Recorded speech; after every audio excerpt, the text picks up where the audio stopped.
നമസ്കാരം. മലയാളി വാർത്തയിലേക്ക് സ്വാഗതം. സഖാവ് മുകേഷിന്റെ ലീലാവിലാസങ്ങളും വാതിലിൽ മുട്ടി കഥകളും CPMലെ സഖാത്തികൾക്ക് നന്നായി അറിയാവുന്നതാണ്.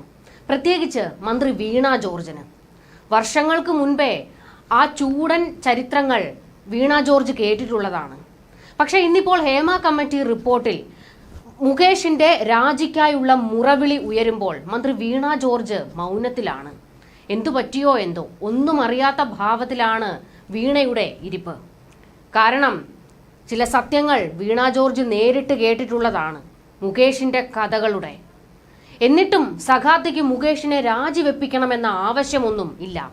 കേരളത്തിലെ സഖാത്തുകളിൽ ആരും തന്നെ അങ്ങനെ മുകേഷിന്റെ രാജിക്ക് വേണ്ടി മുറവിളി ഉയർത്തുന്നില്ല. അങ്ങ് കേന്ദ്രത്തിൽ നിന്നാണ് ശക്തമായ ശബ്ദങ്ങൾ ഉയർന്നത്. മന്ത്രി വീണ ജോർജിനോടാണ് ചോദിക്കാനുള്ളത്. നിങ്ങൾക്ക് അല്പമെങ്കിലും ഉളുപ്പുണ്ടെങ്കിൽ, നിങ്ങൾക്ക് അല്പമെങ്കിലും മര്യാദയുണ്ടെങ്കിൽ, സ്ത്രീകളോട് സ്ത്രീകളുടെ പ്രശ്നങ്ങളിൽ അല്പമെങ്കിലും ആത്മാർത്ഥതയുണ്ടെങ്കിൽ മുകേഷിന്റെ രാജിക്ക് വേണ്ടി ആദ്യം ശബ്ദം ഉയർത്തേണ്ടിയിരുന്നത് മന്ത്രി വീണ ജോർജാണ്. കാരണം മന്ത്രി വീണ ജോർജും മുകേഷും ഒക്കെയായി ബന്ധപ്പെട്ട് കിടക്കുന്ന ഒരു വലിയ സത്യം അങ്ങാടിപ്പാട്ടാണ്. അതാർക്കും അറിയാത്തതൊന്നുമല്ല. നമുക്കറിയാം, മുകേഷിന്റെ ആദ്യ ഭാര്യ സരിത, അവർ വളരെ വലിയ ഒരു വെളിപ്പെടുത്തൽ ഈ നടനുമായി ബന്ധപ്പെട്ട് നടത്തിയത് വീണ ജോർജിന്റെ അടുത്താണ്. അന്ന് വീണ ജോർജ് മാധ്യമ പ്രവർത്തകയായിരുന്നു. അന്ന് വീണ ജോർജ് സരിതയുടെ വാക്കുകളൊക്കെ കേട്ടിരുന്നത് ഏറെ ഞെട്ടലോടെയൊക്കെ ആയിരുന്നു. ആ മുഖഭാവം കണ്ടാൽ തന്നെ ഇപ്പോഴും ആ ഇന്റർവ്യൂ സോഷ്യൽ മീഡിയകളിലുണ്ട്. ആ ഇന്റർവ്യൂ എന്നെടുത്ത് വെച്ച് നോക്കണം. വീണ ജോർജ് ഞെട്ടുന്ന അതിഗംഭീരമായ രംഗങ്ങളൊക്കെ ആ ഇന്റർവ്യൂവിലുണ്ട്. ആഹാ, മുകേഷ് ഇത്തരക്കാരനാണോ എന്നുള്ളത്. എന്നിട്ട് ഈ മുകേഷിനെ പാർട്ടിയിൽ എടുത്തപ്പോൾ വീണ ജോർജ് ഒന്നും മിണ്ടിയില്ല. MLA കസേര കൊടുത്തപ്പോൾ ഒന്നും മിണ്ടിയില്ല. പാർട്ടി പൊക്കിയെടുത്തുകൊണ്ട് നടന്നപ്പോൾ ഒന്നും മിണ്ടിയില്ല. ഒടുവിൽ ഹേമ കമ്മിറ്റി റിപ്പോർട്ടിൽ വന്നപ്പോഴും ഒരക്ഷരം വീണ ജോർജിന് മിണ്ടാനില്ല. വീണ ജോർജ് നേരത്തെ ചാനലിനു വേണ്ടി മുകേഷിന്റെ മുൻ ഭാര്യ സരിതയെ ഇന്റർവ്യൂ ചെയ്തിരുന്നു. അതിൽ മുകേഷ് മാനസികമായും ശാരീരികമായും പീഡിപ്പിക്കുന്നതിനെ പറ്റി വിശദമായി അവർ പറയുന്നുണ്ട്. മുകേഷിന്റെ അച്ഛൻ O മാധവൻ പറഞ്ഞതുകൊണ്ട് മാത്രമാണ് പരാതിപ്പെടാതിരുന്നതെന്നും സരിത അതിൽ പറയുന്നുണ്ട്. ഇതും മുകേഷിനെതിരെയുള്ള ആയുധമായി ഇപ്പോൾ സോഷ്യൽ മീഡിയകളിൽ പ്രചരിക്കുന്നുണ്ട്. അഭിമുഖം നടത്തുന്നത് CPMലെ ഇന്നത്തെ മന്ത്രിയാണ് എന്നുള്ളതും വലിയ ശ്രദ്ധേയമായ കാര്യമാണ്.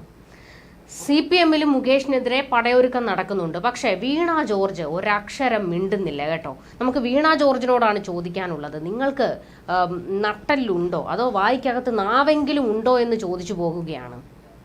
മുകേഷ് രണ്ടാം വിവാഹത്തിനൊരുങ്ങുന്ന സമയത്തായിരുന്നു സരിത ഗുരുതരമായ വെളിപ്പെടുത്തലുകൾ അന്ന് നടത്തിയത്. സ്ത്രീകളോട് എങ്ങനെ പെരുമാറണമെന്ന് മുകേഷിന് അറിയില്ല. സ്ത്രീ വിഷയങ്ങളാണ് പിരിയാനുള്ള പ്രധാന കാരണം. മദ്യപാനവും ഗാർഹിക പീഡനവും പതിവായിരുന്നുവെന്നും സരിത പറഞ്ഞിരുന്നു. ഞാൻ അനുഭവിച്ച കാര്യങ്ങൾ എനിക്ക് പറയാൻ നാണക്കേടായിരുന്നു. എനിക്ക് സംഭവിക്കുന്നത് എനിക്ക് വിശ്വസിക്കാൻ പറ്റുന്നില്ലായിരുന്നു. ഞാൻ സിനിമയിൽ അഭിനയിച്ചിട്ടുണ്ട്, സിനിമയിൽ ഇങ്ങനെയെല്ലാം കണ്ടിട്ടുണ്ട്. ജീവിതത്തിൽ അതെല്ലാം സംഭവിക്കുമെന്ന് ഞാൻ കരുതിയിരുന്നില്ല. പുറത്ത് പറയാനും മടിയായിരുന്നു. മാധ്യമങ്ങളിൽ നിന്ന് ചിലരൊക്കെ ഞാൻ അനുഭവിക്കുന്ന കാര്യങ്ങൾ അറിഞ്ഞിട്ട് വിളിക്കുമ്പോൾ ഞാൻ അവരോട് അതൊക്കെ നിഷേധിക്കുമായിരുന്നു. എനിക്ക് നാണക്കേടായിരുന്നു ആരോടെങ്കിലും ഇതൊക്കെ പറയാൻ.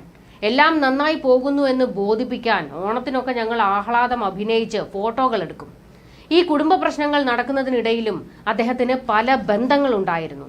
അത് തെറ്റാണെന്ന് സ്വയം മനസ്സിലാക്കി അദ്ദേഹം തിരിച്ചു വരുമെന്ന് ഞാൻ വെറുതെ പ്രതീക്ഷിച്ചു. എൻ്റെ അച്ഛൻ മരിച്ചതിന് ശേഷം അദ്ദേഹത്തിന്റെ അച്ഛനെ ആയിരുന്നു ഞാൻ അച്ഛനായി കണ്ടിരുന്നത്. അദ്ദേഹത്തിന് ഞാൻ നൽകിയ ഒരു ഉറപ്പ് ഉണ്ടായിരുന്നു. അതുകൊണ്ടാണ് പോലീസിലൊന്നും പരാതിപ്പെടാതിരുന്നത്. അദ്ദേഹം മരിക്കുന്നതുവരെ ആ ഉറപ്പ് ഞാൻ സംരക്ഷിച്ചു. ഇതായിരുന്നു സരിതയുടെ പഴയ വെളിപ്പെടുത്തൽ. ഇത് മാത്രമല്ല, തന്നെ മുടിക്ക് കുത്തിപ്പിടിച്ച് നിലത്തിട്ട് വലിക്കുമായിരുന്നുവെന്നും പൂർണ്ണ ഗർഭിണിയായിരിക്കുമ്പോൾ വയറ്റിൽ ചവിട്ടിയെന്നും സരിത പറഞ്ഞിട്ടുണ്ട്. ഒരിക്കൽ ടാക്സ് കാര്യങ്ങൾക്കായി തിരുവനന്തപുരത്ത് വന്നപ്പോൾ O മാധവൻ തന്നെ കൊണ്ടുപോകാനായി വന്നു. എയർപോർട്ടിൽ വെച്ച് അച്ഛൻ എന്നോട് അന്ന് പറഞ്ഞു വീട്ടിലേക്ക് പോകാമെന്ന്. ഞാൻ പറഞ്ഞു, ഇല്ല അച്ഛാ, പങ്കജിൽ റൂം എടുത്തിട്ടുണ്ട്, ഞാൻ വരുന്നില്ല. അദ്ദേഹം ഡ്രൈവറുടെ മുന്നിൽ വെച്ച് ഒന്നും സംസാരിക്കാതെ എൻ്റെ കൂടെ മുറിയിലേക്ക് വന്നു. എന്നിട്ട് അവിടെ വെച്ച് എൻ്റെ കൈകൾ കൂട്ടിപ്പിടിച്ചുകൊണ്ട്, നീ കടന്നു പോകുന്നത് എന്തിലൂടെയാണെന്നൊക്കെ എനിക്കറിയാം. എൻ്റെ മകൻ ശരിയല്ല എന്നും എനിക്കറിയാം. പക്ഷേ ഇത് മീഡിയയിലൊന്നും വരരുത്, മോള് സഹിക്ക് എന്നൊക്കെ പറഞ്ഞു. ആ പ്രോമിസ് ഇന്ന് വരെ ഞാൻ കാത്തു. ഇന്നാണ് ഞാനത് ബ്രേക്ക് ചെയ്യുന്നത്. എന്തുകൊണ്ടാണെന്നാൽ എൻ്റെ നിശബ്ദത തെറ്റിദ്ധരിപ്പിക്കപ്പെട്ടു. ആർക്കും അറിയില്ലായിരുന്നു എന്താണ് സംഭവിച്ചതെന്നും സരിത പറഞ്ഞിരുന്നു.